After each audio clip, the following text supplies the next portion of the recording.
Hey, this is Dave Douglas, and this is the Greenleaf Music Podcast, A Noise from the Deep. That's the music of Michael Sarian.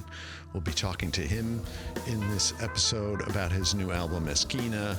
He is out with the band on the road, doing lots of projects, doing lots of cool stuff with electronics, so we'll talk all about that and more. Hear some of his previous albums, and please join us at greenleafmusic.com. Become a subscriber. Get all the music. Thanks.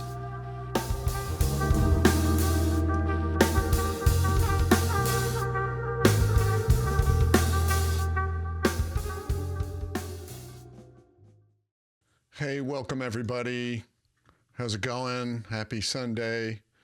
I'm Dave Douglas, and I'm here with Michael Sarian, and we're going to talk about his album. We were just hearing a track called Straight Trash. And we were just talking before we came online, and I was saying, you know, I like these conversations because how often do we get to just talk about music and listen to music? And I love the record, Esquina, that's new on Greenleaf, and I know you're touring a lot with this music, so thanks for making the time to be here, Michael. Thank you for having me. I'm going to dig right into the music because I have a lot of questions because we have similar jobs somehow. But I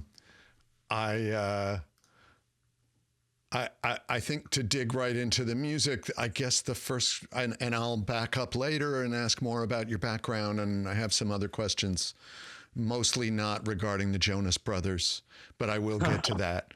But I guess my question to you, and this is something that's always puzzled me, is most of this album is playing with live electronics.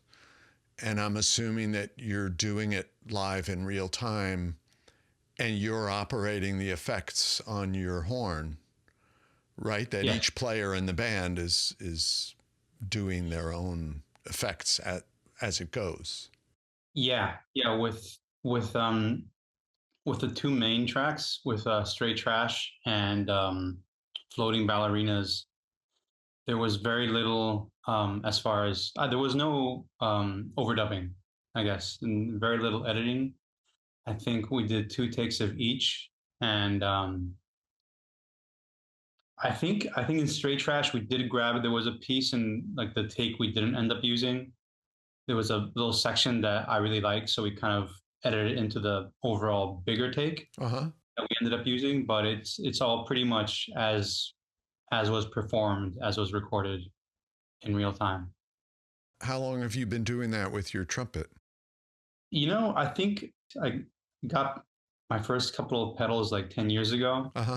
I just got a delay and a fuzz, I think it was, and just kind of kept building from there and experimenting and discovering new sounds and new effects and combinations.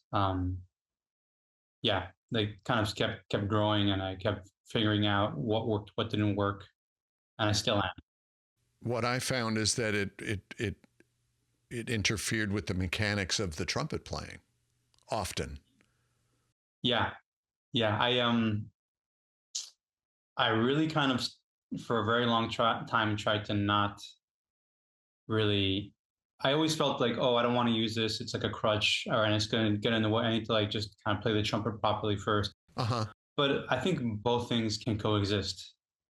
Obviously, my playing is going to be different if I know it's coming through a certain amount of effects pedals. I'm going to do things differently. But yeah. I mean, my frustration, and I'm asking this because it's obviously this is not happening for you, but because you're doing it so fluently, my frustration was that my imagination would work faster than I could stomp on the pedal and tweak the knob and get to the note and hit the microphone properly. And I just, I couldn't. Well, whenever I can, I try to play with a clip-on microphone Uh-huh. because I don't like. There's a lot of players that have like all the pedals, all the effects on a little table, so that they can Yeah. play and comfortably. Because I like having everything in one place, and I like one of my favorite pedals to play is the wah, Uh-huh. and I need my foot for that. So whenever I can, I'll play with a wireless microphone, a clip-on. Then I can just kind of be close to the ground if I need to, and mess around in real time. Close to the ground. So you lean over when you play. I mean, I guess I'm a klutz because the other thing was, do you have a wireless clip-on microphone? Yes. Okay. Well, that was my thing that I never invested in. And so I would always like get caught on the cable, and that's a whole other beast that we're not used to as trumpet players, as cables. And a buddy of mine properly set up my pedal board for me with like the proper cables and the custom lengths and all that. It was very, very helpful, night and day. Wow, that's great. That's really great. The thing that I noticed about the band when I first heard it was that everybody is equally fluid with the effects that they're using. Like, it doesn't sound like each person, you have a unified approach, which you must have talked about and worked on. Not really. I didn't go into the project saying, this is what I want, we need to achieve this and this and that. Uh-huh. It was all about kind of like figuring out and exploring what each person wanted to do and how they wanted to interpret what was going on in the moment. And I wasn't going to say, I wasn't necessarily going to start giving them limitations or saying, I don't like this or that. Yeah. So they had free range to do what they wanted to with, the pedals and the effects. Yeah, and plus you had experience as a band, so maybe it was just the fact that everyone was already had the experience of the conversation, the dialogue that you all have. Yeah. So here's my last nerdy question about the electronics. Something that happened for me was that the effects, they're somewhat unpredictable. There's always an element of chance, which is kind of cool, especially if you're improvising. Mm-hmm.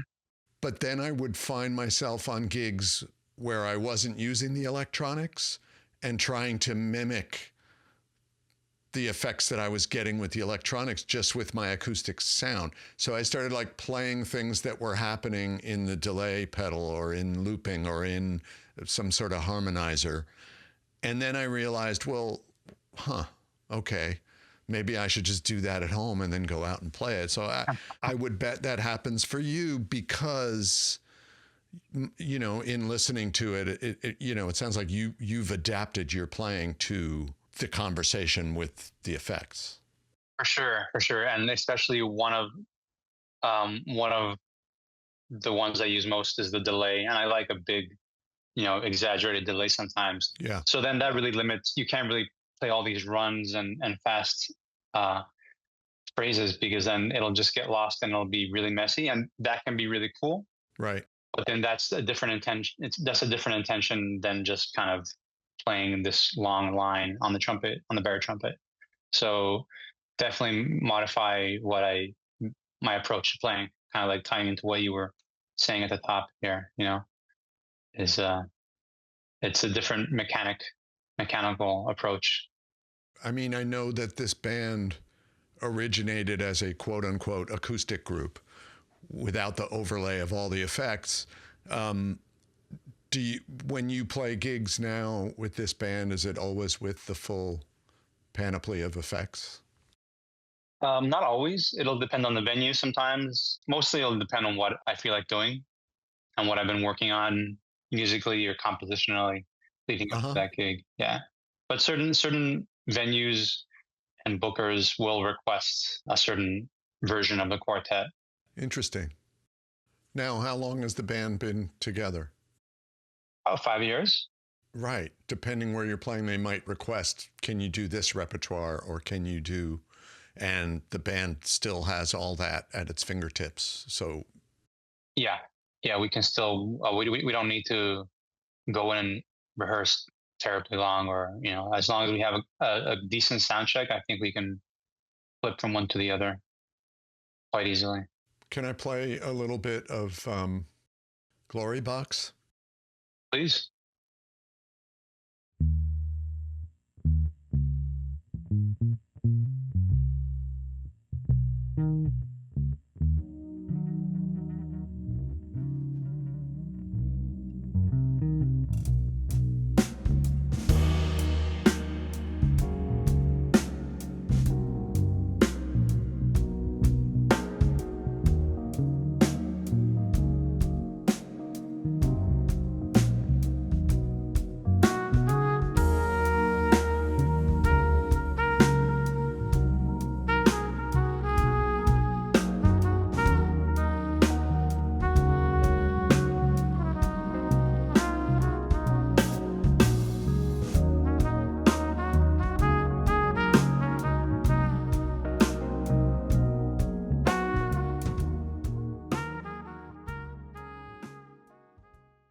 It's really beautiful. I'm wondering if you played this as an acoustic group before you did this recording. No, we did not. But I plan on doing so because I think it would work just fine as well. I mean, it would be obviously quite different, but yeah, it would still be a very good version of the song, I think. So what made you want to cover the Portishead? I think we had already played a first gig with this project, or I knew what I wanted it to sound like in my mind. And I forget where I was, and I heard the song, and I just thought, oh, it would just kind of both thoughts came together at the same time, and I heard the song, and I thought it'd be a good thing to do, to play, it'd be fun. Simple melody, like very very adaptable to this project. It's really in the context of what you play, your own music. Mm-hmm. Yeah, I think it works really well with this. Well, people are loving the album. I mean, it's great to see that it's out and that you're out playing it. I used to cover a lot, not as much anymore, but I always feel like, diving into someone else's music is like it's a cool way to get into the sound of what a project is, help define it. Yeah, yeah. I usually don't play other people's music very much. I have a big background in composition, and that's kind of what I've always considered to be my stronger suit. I guess, and I always felt like, why play someone else's music when they can do it better, sort of thing. So I always just chose to play my own music more so. But this one was different. I thought we could bring something different to it, and yeah, it's a very stripped. I mean, it's a great song, but it's a very straightforward song. There's not much, so I feel like it really forces us to take a step back from all the messing around with effects and free improvisation spaces that, and kind of just listen to each other in a very raw or basic way. Yeah. You said your background was more in composition. Is that what you meant? Yeah. Yeah. How so? I always played instruments growing up, but I did my undergrad in theory and composition, and I've always been writing music, really. Where did you do your undergrad? I did my undergrad at Muhlenberg College in Allentown, Pennsylvania. Wow. Yeah. Small liberal arts school. Yeah. Cool. So you felt more like a composer. Yeah, but always within like quote unquote, like jazz umbrella. Right. So having this band maybe more of a template for you as a writer, even. Most of the time I was just writing music that I would then play with my friends, bandmates, or whoever. So did this band start out completely acoustic, like with acoustic piano and upright bass? And Yeah, I think Like, did you know them from Allentown? No. this band. Yeah. Oh no, I graduated from, and that was a long time ago. I connected with all these guys Try here in me. New York. I almost 20 years ago, Okay. come on 20 years undergrad. But no, this band was because after Allentown, I moved back home to Argentina for a number of years, and then finally like relocated and to New York and been here for a good while. Yeah. Yeah, but I connected with Santi, Nathan, and Marty here in New York. I think I met you when you were first back. I've been here since 2012, and that must have been 10 years ago. I Like, remember talking about composition with you yeah, a good number of yeah, years ago, and it was probably before this band existed. definitely. It's interesting to start acoustic and then with the same people develop this entirely different sound. That's cool. That's admirable. Yeah, So you have this sideman gig that you've been doing a lot. Well, I assume you're a sideman. I don't know. Maybe you're up front with the trumpet with the Jonas Brothers. no, it's definitely on the sideline. You don't do something like that lightly. A musician like you, that's a heavy commitment. It was it was a big commitment. I don't know how it's going to progress because it was like for a tour. It was for a world tour that I joined them, and Yeah. it lasted like a year and a half. Yeah. That's heavy. Altogether. Who's your favorite brother? What's it? What? Frankie. Oh, okay. There's a fourth brother that not unless you. I see. Yeah, I'm not on the inside of the Jonas Brothers Yeah. gossip feeds. Admittedly, neither was I before they called me to join them. Wow, that's great. Yeah. That's cool. So obviously you're electrified in that context, and you probably, the clip-on, the wireless, all of that, probably you developed a seamlessness just from doing that night after night. Yeah. And I had been playing with a singer called Betty Smith, she's out of Brooklyn, a soul and rock singer. Oh, cool. And I played with her for a number of years, and she would let me play with some effects also for certain songs. She asked for a delay, or like there was some funk songs that we would play, and I would play some wah pedal. So I kind of started doing that with her a good amount with the clip on and the pedal board. So I was kind of slowly inching up to what I have now, which is significant and probably unnecessary. Yeah, now that I think about it, you must have already had it quite a bit together. You don't go with a band like Jonas Brothers that's big like that and playing big stadiums and not already knowing how to do it. So I'm going to play another track. I'm going to see if I can play it. But it's you sent me, it's Paper Cranes from After the Rain, your release from 2022, right? From a few years ago. And it's got a real musique concrète vibe to it.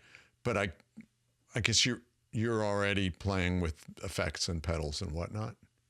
Yeah, because I recorded that like during the pandemic, and I feel like, yeah, that's the whole thing I forgot to mention. Like I really got to dive into effects and pedals while at home for weeks on end. Wasn't that great? I'm kidding. I'm pros kidding. And cons. Yeah. Oh boy. Good. Well, that's, yeah. So was this a record you made like pandemic style, completely remote? Yeah, just all at home. Well, it's just me on playing everything and field recordings and whatever. And it's just did it here at home, my little home studio. Let's check it out.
That is really beautiful, Michael.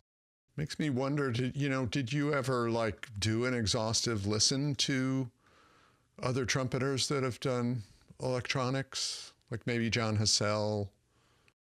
Not exhaustive, I would not say, no. But I am familiar with his work, and Yeah. and others as well, some others, but not exhaustive. It was just mostly me just trying to figure out. Well, especially on that. I mean, that's a very intimate, and knowing that you did that all yourself in isolation. Yeah. It's really, really gorgeous. I mean, not in the context of that track, perhaps, but I would bet you checked out Miles Davis's use of the wah significantly in the context. I listened to that a lot. It's a different context, different approach, different intention, but yeah. Yeah. I mean, it makes me want to ask more about your background. So you're originally from Argentina, Buenos Aires. Is that right? So I was born in Toronto, Canada. Oh, I hate Canada. Yeah. 51st state. No, I'm kidding, everybody. I'm just making a silly joke. Sorry. There's nothing silly about it. It's deadly serious. So forgive me. Please go on. Yeah. That's a whole other conversation. So yeah, I was born in Toronto, and we moved to Buenos Aires when I was 1 year old. So that's where I spent essentially all my formative years growing up. And wow. Yeah. And speaking Spanish, right? yes. Yeah. I was very lucky that I'm like native speaker in both languages. So wow. Great. very fortunate. Yeah. And was there music in the house?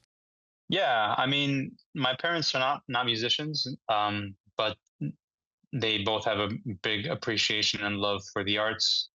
My dad always had like classical music playing in his office, Mm-hmm. and my mom had more like Motown and oldies and 50s and 60s rock. And then probably the first time I heard Portishead was because she had it. Wow. She had a CD, probably, like that's nice. She got into, she was always progressing with music. But I kind of discovered jazz just because I was playing trumpet in middle school band. They just randomly hey, you should play the trumpet. Wow. And middle school is like 12 maybe. Yeah, 11, 12. And like the older kids, I remember the band started. We played an arrangement of A Night in Tunisia, for example. And I mean, I once I started playing the trumpet and I started getting into it, I just started listening to like Louis Armstrong, and that was kind of all I knew. Wow. And then I got a CD, a Chet Baker CD. But essentially, because I started playing the trumpet, yeah, and I took to it, and I like music. People and the older kids in school were like, "All right, you should listen to jazz." Like that was the only kind of trumpet I knew of. Not Argentinian music. Not necessarily, but then I started getting into once I got a bit older, and I could go out to like the few jazz clubs that were around. Yeah. And take lessons. I discovered how Argentinian jazz musicians were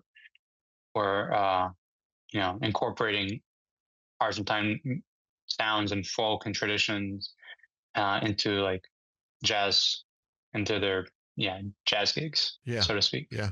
Was Diego Urcola there, or Diego? So he not really, because he was here, wasn't he? He was here. So I mean, indirectly, yes, because a big person that I gravitated towards was Guillermo Klein, Yeah. and Diego plays with him and with the Huachos Right. group. So that was a big one for me. And then also my trumpet teacher is Richard Nant, Oh my God. who an amazing He's trumpeter and yeah. composer and just great guy. He scares me. Yeah, and it's just his approach is so like Zen Yeah. to everything.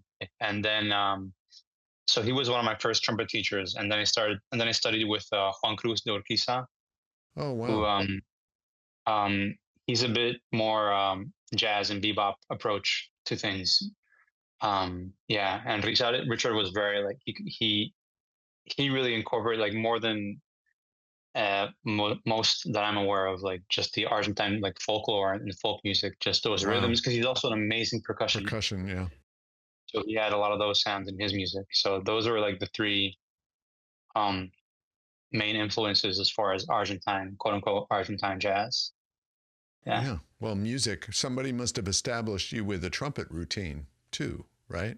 Was that Richard? Yeah. Yeah. Even though I admittedly was like a teenager, I probably wasn't as rigorous as I should have been. But yeah, Richard was the one that kind of first got me into proper approach to playing and, technique and what have you. And do you still practice that? Some of the things that he gave me were Caruso. Uh-huh. And then I eventually, once I got to New York, I studied with Laurie Frank for a bit. And so the things kind of came full circle for me in that way. So yeah, every day I do mostly that, those exercises. Well, like Laurie Frink's stuff was developed from Carmine, but she had her own thing. So you're doing like flexibility, the bending and long tones and a lot of bending, a lot of the Caruso's magic notes, and the flexibility studies. And well, everybody would, at my house, they would think that it was me then. We probably do very similar routines. Yeah. It probably sounds a little bit better when you're doing it. I don't know about that. I don't know about that. I mean, the funny thing is that, especially with Carmine, when I studied with him, it was almost like he didn't want it to sound good. He felt like the routine, you shouldn't be thinking about sounding good. It should just be the exercises and letting the body, so if the notes aren't coming out or aren't sounding good, that's not important. So I very often sound really bad when I'm practicing. Yeah, I feel like that's a challenge that I have sometimes is trying to get away from the things that I've gotten better at playing and should move towards things I don't sound as good on. Things that are challenging, right? Yeah. Right. I heard somebody say, if you sound good in the practice room, then you're not practicing. You're not doing it right. Yeah. I used to have a neighbor when I lived in Brooklyn who had a wall next to the room that I did my warm-up in every day.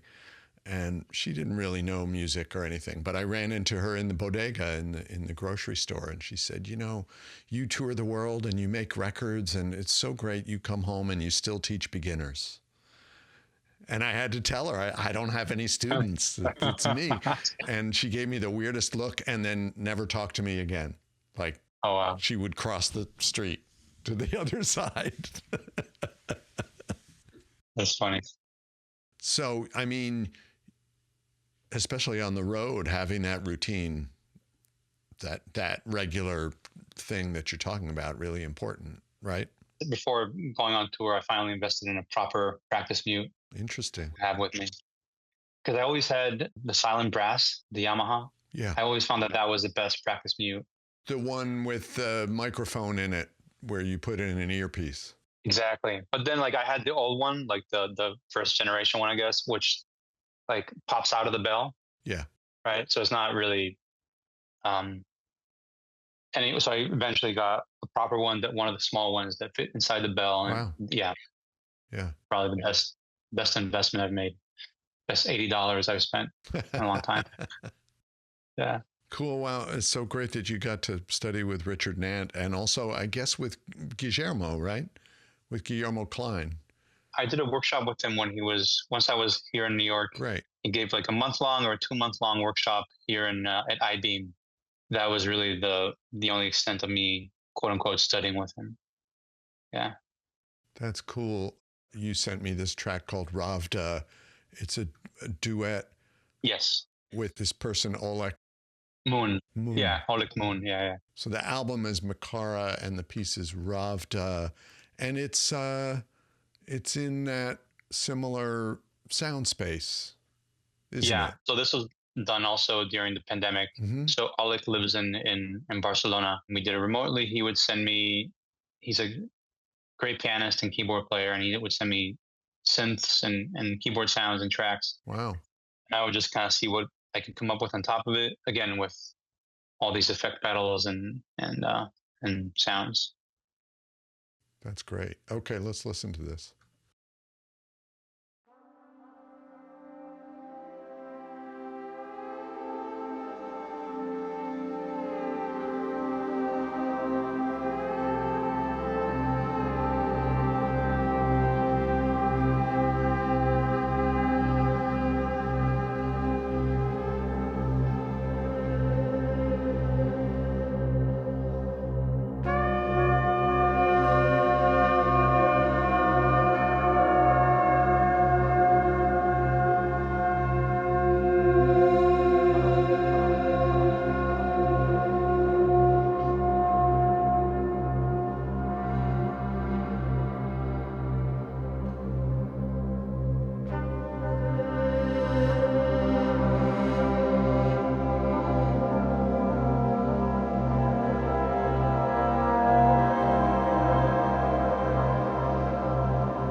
That's really beautiful.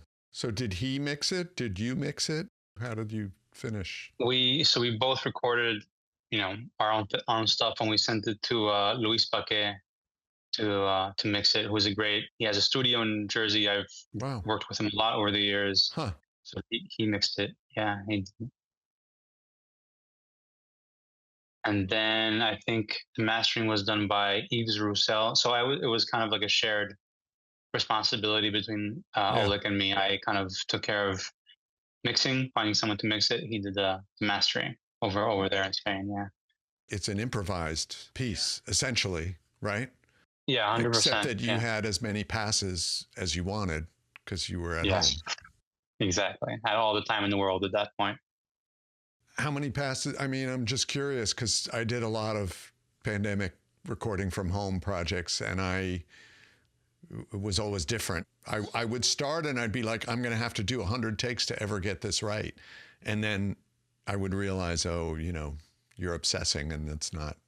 I feel like it was similar with me because Oleg he's very minimalistic in his approach to making music, and he has a lot of beautiful like acoustic piano, solo piano albums.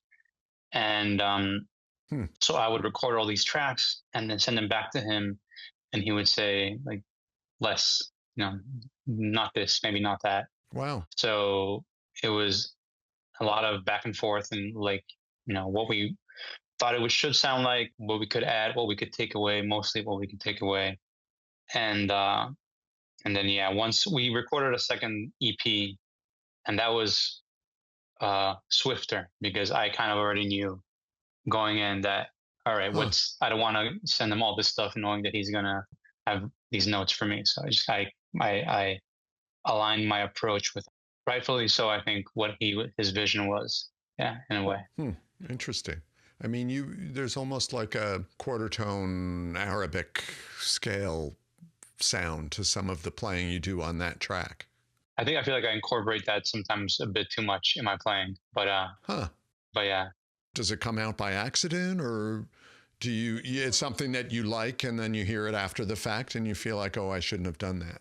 Sometimes I'll be playing something and maybe I feel it's a crutch, or like I should just try new things, and I'm just falling back on something I know. So I don't know. It's one of those things that I think a lot of musicians and artists have, is like self-doubt when they might be doing something well enough. But it's a language that you developed at some point along the way. Yeah. Right? Maybe. Yeah. It's a comfort zone.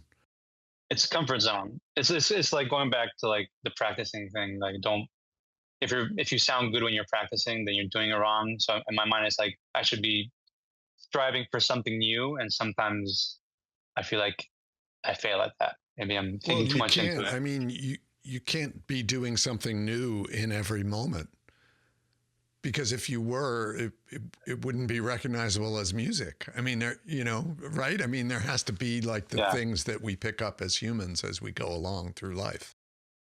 Yeah. So early on for me, I found that with bebop licks, that I'd be playing and I just had these licks that I had learned, and they would just come out involuntarily, and I would get really angry. Not even angry with myself, but just more like, why is this? I don't want to play. That wasn't my choice to play that there. Why, Yeah. And it still happens to me occasionally, but I worked really hard to drive that out, to make that not the auto place for me. Yeah, I guess that's what I'm trying to get to, where like moments where like I can maybe surprise myself more, and that happens more often than playing what I feel is recognizable in my mind as too much too often. I don't know. I also think, like, you're developing a body of work as an artist. So if you use that same technique on every album, then it becomes a problem. Yeah, true. But if you have a project where that's the way you play because it's appropriate, maybe your work with Oleg, like you said, you guys discussed a lot and went back and forth. And at a certain point you realized, okay, this is how I need to play for this collaboration to work. I think that's good. I think that's healthy. I think in a way that's composing at a very deep level. That's a healthier approach than what I've been doing. So thank you. I'm gonna try to apply that more often. What do you mean?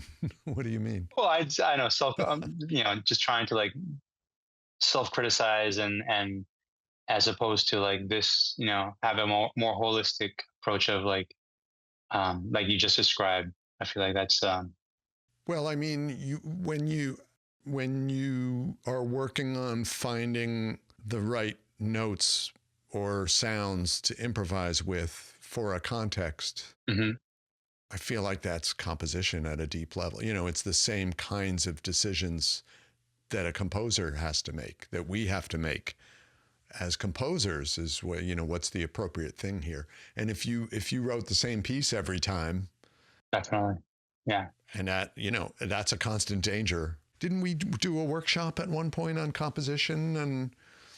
And I think one of my things that I'm always reminding myself is not, how do I get to a place where I'm not repeating myself or anybody else?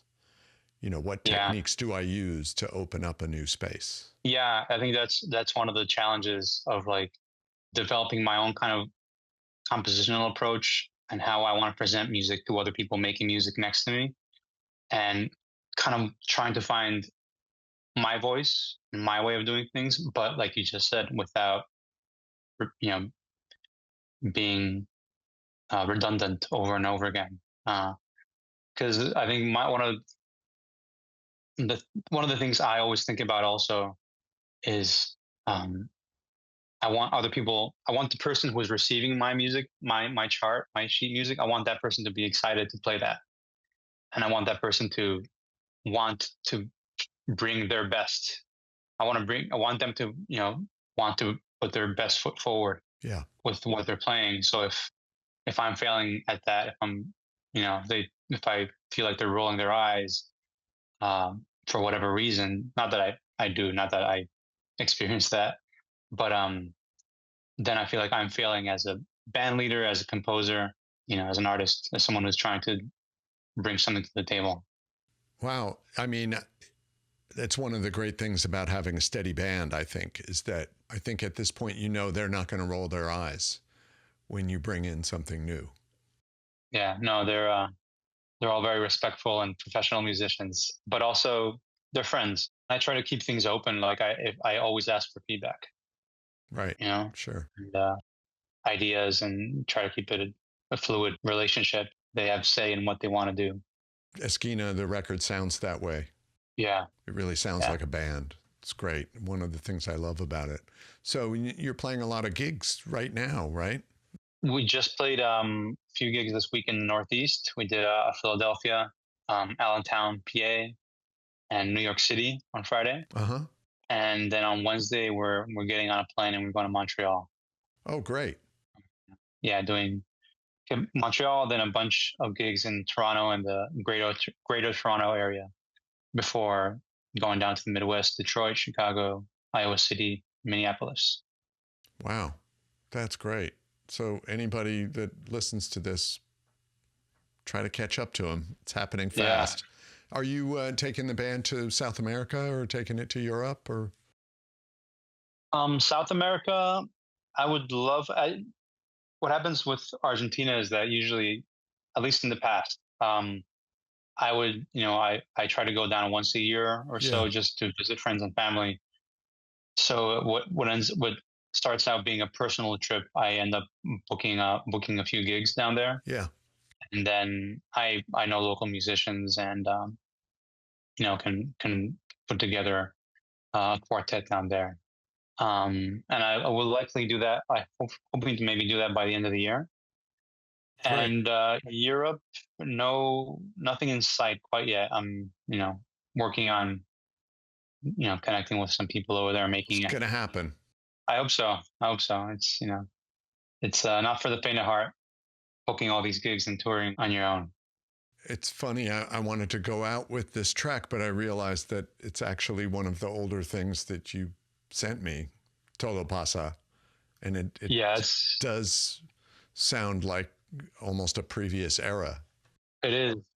When you asked me to send you some tracks, I thought, oh, maybe I can, I should include something from my first record. Absolutely. 11 years ago. I love it. I want people to hear it. So I will play it going out. But very different. Tell us. I mean, it's with a septet. So 4 horns and keys, bass, and drums. This was more the much more like I'm a composer, Michael. A lot of ranging, a lot of through composition. Still space for solos and improvisation, of course, but a lot of written notes on the page and a lot of pages. And this was like me trying to emulate, like people like Guillermo Klein, like Richard Nant, kind of like the Argentine jazz sound that I grown up listening to. Wow. Well, let's take a listen and we'll go out, and thank you so much for the album and for this conversation. Thank you for everything. We'll spread the word, and it's such a great album. I mean, you probably already have plans for the next one, I would imagine.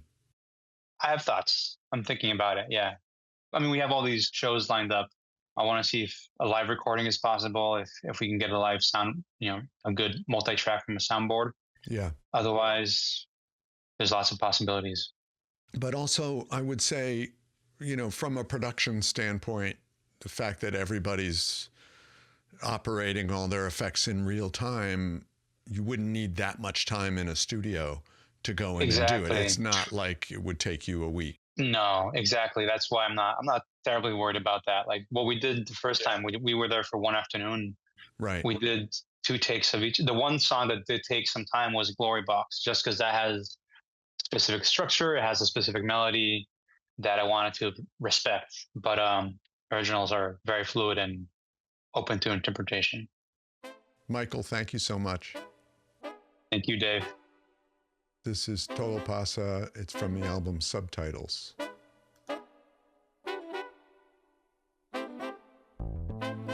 Thanks for listening to this episode with Michael Sarian.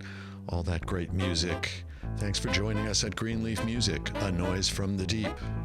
Become a subscriber, get all the music, all these episodes, and support the music that you love. Thank you.